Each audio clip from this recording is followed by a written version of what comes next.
तबर्रक bill Quran फइन्नहु कलामुल्लाहि व खरज मिन्हु। फरमाया लोगो कुरान के साथ बरकत हासिल करो, इसलिए कि ये अल्लाह का कलाम है और बराह रास्त ये अल्लाह के अंदर से निकला है। इसलिए हमारा अकीदा है कि कुरान सुबह क़यामत तक फना नहीं होगा, क्योंकि ये अल्लाह का कलाम है और अल्लाह की सिफ़त है। जैसे अल्लाह की जात बाकी रहेगी, वैसे अल्लाह का कलाम कुरान भी बाकी रहेगा। जैसे अल्लाह को फना नहीं, वैसे अल्लाह के कलाम कुरान को भी फना नहीं है।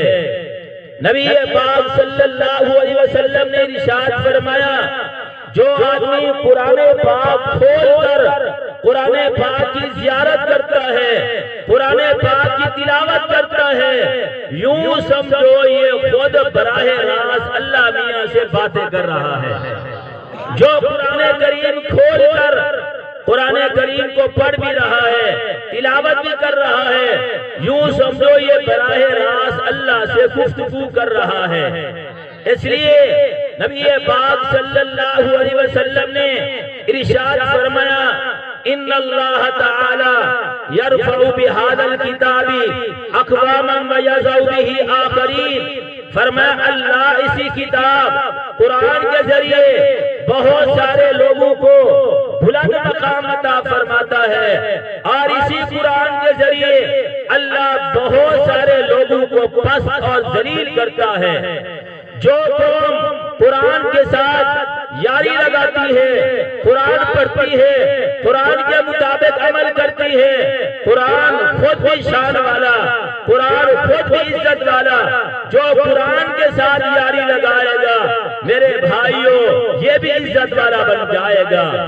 क्योंकि कुरान करीम के साथ जिसकी निस्बत हो जाती है, अगर वो अदना है तो आला बन जाता है, अगर वो पस्त है तो बुलंदो बाला बन जाता है, अगर वो महकूम है तो हाकिम बन जाता है, अगर वो गुलाम है तो जमाने का इमाम बन जाता है। सुभान अल्लाह, बुलंद आवाज से कहो। बर्फ की ठंडी ईंटें बंद कर न बैठो, जो बात समझ आए फरमाया इंसान ज़ौक़ के साथ कहे सुभान अल्लाह। ये बहुत अजीम शान बाबरकत महफिल है, कुरान की महफिल है। नबी अलैहिस्सलातु वस्सलाम ने इरशाद फरमाया, जो इंसान एक मर्तबा सुभान अल्लाह कहता है, अल्लाह जमीन से लेकर आसमान तक का आधा खला नेकियों से भर देते हैं। इसलिए बुलंद आवाज से कहना चाहिए सुभान अल्लाह, ये हमारा अपना ही फायदा है। नबी पाक सल्लल्लाहु अलैहि वसल्लम ने इरशाद फरमाया, अल्लाह रब्बुल आलमीन इसी कुरान के जरिए लोगों को बुलंद मकाम अता फरमाता है। हमारे बुजुर्गों में से एक बुजुर्ग गुजरे हैं, हजरत मौलाना इमाम अहमद बिन हम्बल रहमहुल्लाह, बहुत बड़े इमाम थे। उनको 99 दफा 99 मर्तबा, एक कम 100 मर्तबा उनको अल्लाह का दीदार नसीब हुआ। 99 मर्तबा। तो एक मर्तबा परवरदिगार आलम से पूछा, अल्लाह मियां अगर तेरी जियारत करनी हो तो कौन सा वजीफा पढ़ूं? जो वजीफा किया करो उलमा से पूछ कर किया करो। एक आदमी वजीफा कर रहा था, जल तू जलल तू ऐ बला टाल तू, ये भी कोई वजीफा है? जल तू जलल तू ऐ बला टाल तू। वजीफा वो करो जो सैयदना यूसुफ अलैहिस्सलातु वस्सलाम ने जेल में बैठकर किया। वजीफा वो पढ़ो जो सैयदना यूनुस अलैहिस्सलातु वस्सलाम ने मछली के पेट में किया। और वजीफा वो पढ़ो जो मैदान बदर में आमना के लाल जनाब मुहम्मदुर रसूलुल्लाह सल्लल्लाहु अलैहि वसल्लम ने किया। तो इमाम अहमद बिन हम्बल रहमहुल्लाह ने पूछा, अल्लाह मियां अगर तेरी जियारत करनी हो तो कौन सा वजीफा पढ़ूं? अल्लाह रब्बुल आलमीन ने फरमाया, मेरा बंदा कुरान पढ़ा कर। इमाम अहमद बिन हम्बल रहमहुल्लाह ने अर्ज किया, अल्लाह परवरदिगार आलम समझ कर पढ़ूं कुरान या बगैर समझे पढ़ूं? बिफहमिन औ बिला फहमिन बिफहमिन औ बिदून फहमिन, कुरान समझ कर पढ़ूं या बगैर समझे पढ़ूं। अल्लाह रब्बुल आलमीन ने फरमाया मेरा बंदा कुरान समझ कर पढ़, तेरी मर्जी, कुरान बगैर समझे पढ़, तेरी मर्जी। किताब तो मेरी है ना, पढ़ना तेरा काम होगा, दीदार करा देना परवरदिगार आलम का काम होगा। फरमाया पढ़ तो सही। ऐसी आज फरमाया मुसलमान कुरान से दूर हो गया, आज मुसलमान कुरान के करीब नहीं आता।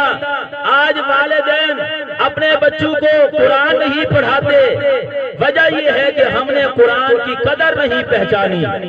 फरमाया हमें नहीं पता कुरान क्या है, कुरान की अजमत क्या है, कुरान का मकाम क्या है, कुरान का मर्तबा क्या है। बस हमें ये पता है कि हमने अपने बच्चे को इंग्लिश पढ़ानी है, हमारा बच्चा इंग्लिश दान हो, इंग्लिश लिबास हो, इंग्लिश लबो लहजा हो। हम जो ये कहते हैं आज फरमाया हमारे बेटे को कलमा आता है या नहीं आता, बाप को कोई फिक्र नहीं। बेटे को नमाज आती है या नहीं आती, बाप को कोई फिक्र नहीं। बेटे को जनाजा आता है या नहीं आता, बाप को कोई फिक्र नहीं।